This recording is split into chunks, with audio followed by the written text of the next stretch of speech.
Ces deux jeunes instruits vont vivre avec vous pendant 2 ans. En échange, ils apprendront aux enfants à lire et à écrire le chinois. Bonjour.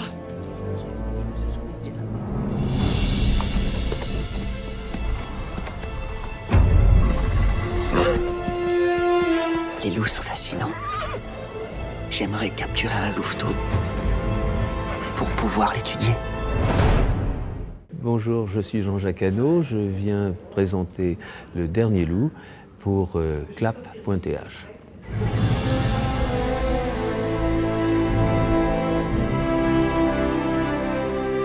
D'abord l'adaptation d'un très très beau roman, puissant, rare, un roman qui a fait changer les consciences chinoises et qui est un roman tout à fait universel, qui mêle des scènes très spectaculaires, qui sont potentiellement en lecture déjà des grandes scènes de cinéma, et puis un univers qui est celui du nord de la Chine, de la Mongolie, d'un peuple très particulier, d'un peuple de nomades, de l'histoire d'un jeune homme cultivé, citadin, qui découvre ce peuple, s'aperçoit que ce peuple a conquis le monde en copiant la société des loups, et du coup se passionne pour les loups au point d'en capturer un bébé et de tenter de l'élever dans un environnement de moutons et de bergers. Donc si vous voulez, c'est un texte foisonnant, exaltant, et c'est un de ces déclencheurs qui me font dire que je suis d'accord pour passer 7 ans de ma vie, ou 5 ans, à vivre en Chine, en Mongolie, à la rencontre de ces nomades fascinants et à la rencontre de ces animaux d'exception.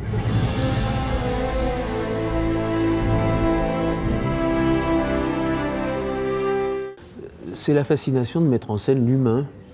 Nous sommes des animaux sauvages cachés sous un vêtement. Et c'est ça qui me plaît. C'est pas d'essayer de diriger mes acteurs quadrupèdes à la manière des humains, c'est tout simplement de m'apercevoir qu'à l'intérieur de chacun de nous, il y a un animal sauvage qui inquiète beaucoup les gens. Ils ne comprennent pas pourquoi ils se mettent en colère, pourquoi ils ont des instincts de meurtre. Pourquoi ? Mais parce que, tout simplement, à la base, dans notre cerveau reptile des origines, nous avons ces mêmes instincts. Il suffit de regarder les chats, les chiens, mais les pigeons ou les crocodiles pour s'apercevoir qu'on fait tous partie du même monde et de ne pas s'en effrayer. Donc c'est ça qui m'intéresse. Quand j'explore l'âme d'un loup, j'explore l'âme d'un chasseur.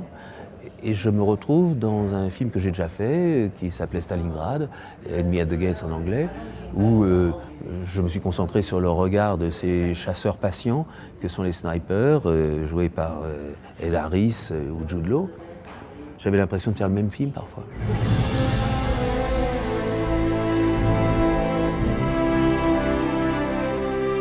Là, sur le tournage, mes acteurs étaient tellement des amours qu'ils étaient vraiment plus faciles à gérer que les loups.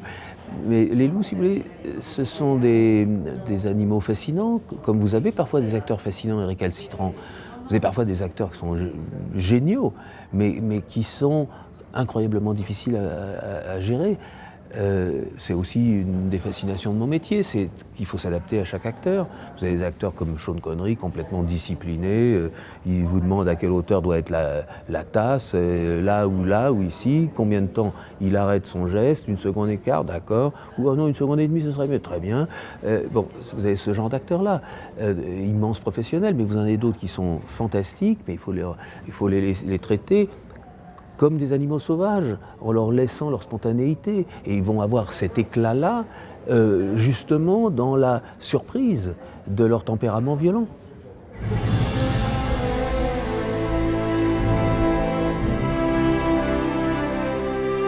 Et il s'est passé une chose tout à fait étrange dans cette meute, c'est que je rappelle que les loups, ils étaient inapprochables. Vous ne pouviez pas leur enlever la boue qu'ils avaient sur leur pelage, même avec un balai ou une soufflette. Non, ils auraient bouffé le balai. Si vous les arrosez, ils ne reviennent jamais sur le plateau. Enfin, c'est pas des têtes de loup, c'est des têtes de mule. Hein. Là, étrangement, le chef de meute, la première fois que je suis arrivé pour le rencontrer, m'a repéré et est venu vers moi d'une manière très humble. S'est approché, m'a reniflé, s'est allongé, sur le dos, il m'a offert son poitrail. Mon dresseur m'a conseillé de le caresser. Ce que j'ai fait avec prudence, j'ai eu droit à une petite léchette, puis il s'est frotté longuement contre moi et ensuite est allé voir chacun de ses sujets et colporter ma senteur aux différents membres du clan. Et à partir de ce jour-là, une amitié que lui avait décidée s'est solidifiée. Il arrivait de moins en moins humble, de plus en plus joyeux. Pour finir, ça a duré 1 an et demi cette affaire. Tous les jours, j'étais amené, en début de tournage, à me revêtir d'un anorak parce qu'il se jetait sur moi, me débarbouillait pendant 10 minutes. Vous savez, 10 minutes d'amour avec un amant qui a des crocs longs comme ça et qui a une puissance de mâchoire digne des hyènes. C'est émouvant, mais j'avais toujours le sentiment que je pouvais peut-être me retrouver avec une joue manquante, par exemple. Et en plus de ça, il y avait une chose très amusante, c'est que son épouse, la reine, qui s'appelait Silver, finissait par être impatientée par ce manège, donc elle me tirait le pantalon, elle me tirait les cheveux pour que ça cesse. Mais la bizarrerie, c'est qu'on ne pouvait pas commencer la journée de tournage sans ces effusions. De nombreuses fois, j'essayais de me cacher, d'aller dans les camions où étaient les caméras de contrôle, les écrans de contrôle. Eh ben, je le voyais, et incapable de travailler. Il m'avait reniflé, parce que les loups, c'est pas croyable. Je crois que certains disent qu'ils ont un odorat 1 million de fois plus développé que l'homme, en tout cas au moins 100 fois. C'est ahurissant. Il ne voulait pas travailler, donc il fallait que je mette l'anorak, que j'aille de l'autre côté de la barrière et que j'ai ma scène d'amour.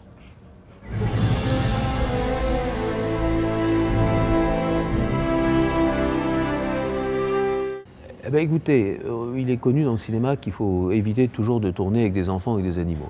Il est conseillé aussi de ne pas tourner à 20 heures de voiture d'une ville habitée. Il est conseillé de ne pas tourner dans des températures en dessous de -20 parce que les objectifs se figent.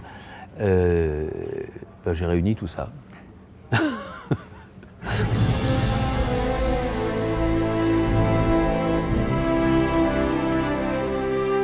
Ce que je crois qui se passe, c'est que j'ai eu la chance de vouloir faire du cinéma très petit. J'avais 7 ans.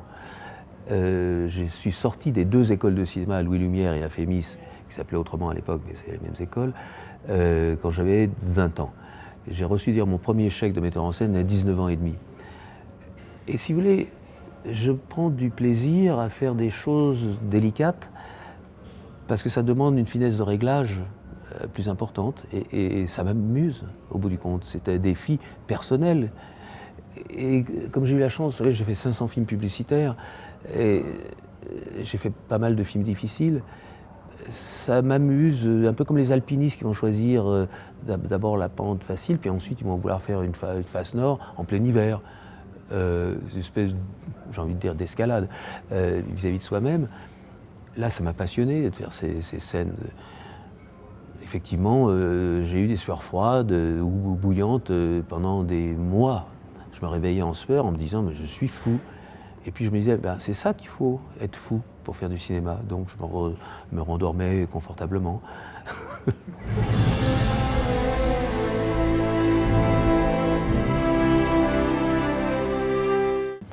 Si vous voulez, la 3D, j'ai choisi la 3D tout simplement pour vous donner un meilleur sentiment tactile par rapport au loup et surtout au louveteau.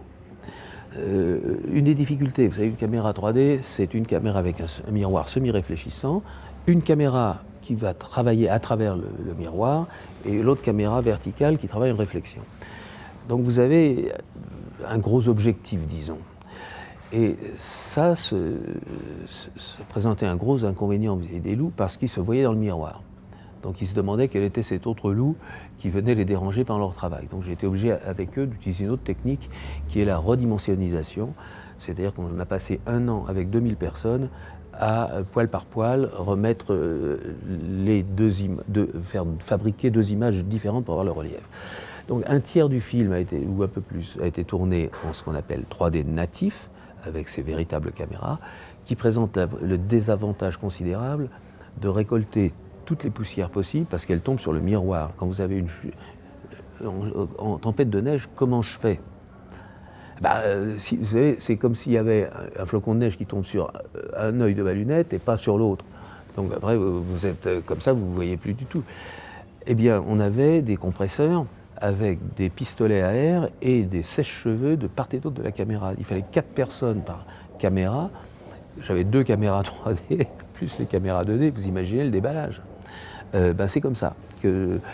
Ça, c'était des difficultés supplémentaires. Grosso modo, un tournage en 3D vous demande une mise en place supérieure qui va vous prendre un tiers de temps en plus. Donc c'est grosso modo, pour simplifier, ça vous coûte entre 15 et 30% plus cher.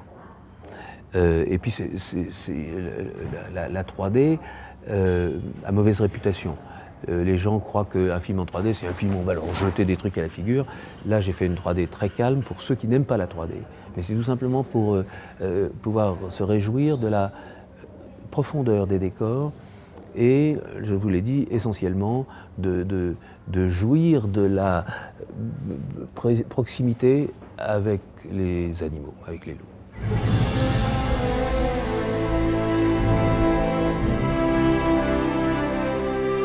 Pas du tout, parce que tous les projets, je les mets de côté, je les mets sur le bord de la table. Je suis trop dans le dernier loup, je suis trop avec cette aventure pour avoir envie de lire quelque chose d'autre ou de me...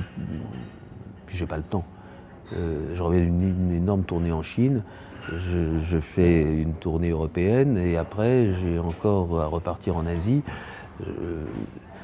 Je peux pas parler du film si je pense à un autre. Je n'ai pas cette faculté. Merci beaucoup. Merci, merci, ça m'a fait plaisir. J'ai également reçu de la hiérarchie cette directive. Pour éliminer les louveteaux dans les tanières. Tuer les louveteaux, ça permettra d'en réduire le nombre. Si on tue leurs petits, ils vont être furieux et ils vont se venger. Ceci est un ordre.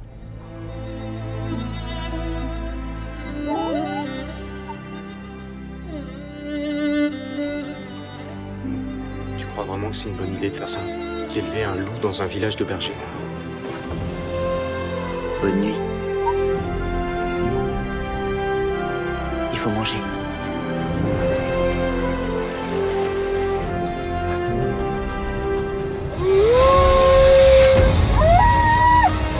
C'est quoi ça?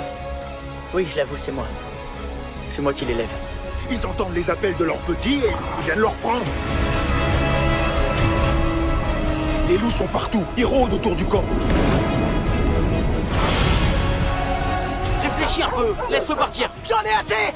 C'est moi qui le nourris et c'est moi qui l'aime. T'as capturé un dieu pour en faire ton esclave. Tu le paieras un jour. Pousse-toi, ça pousse.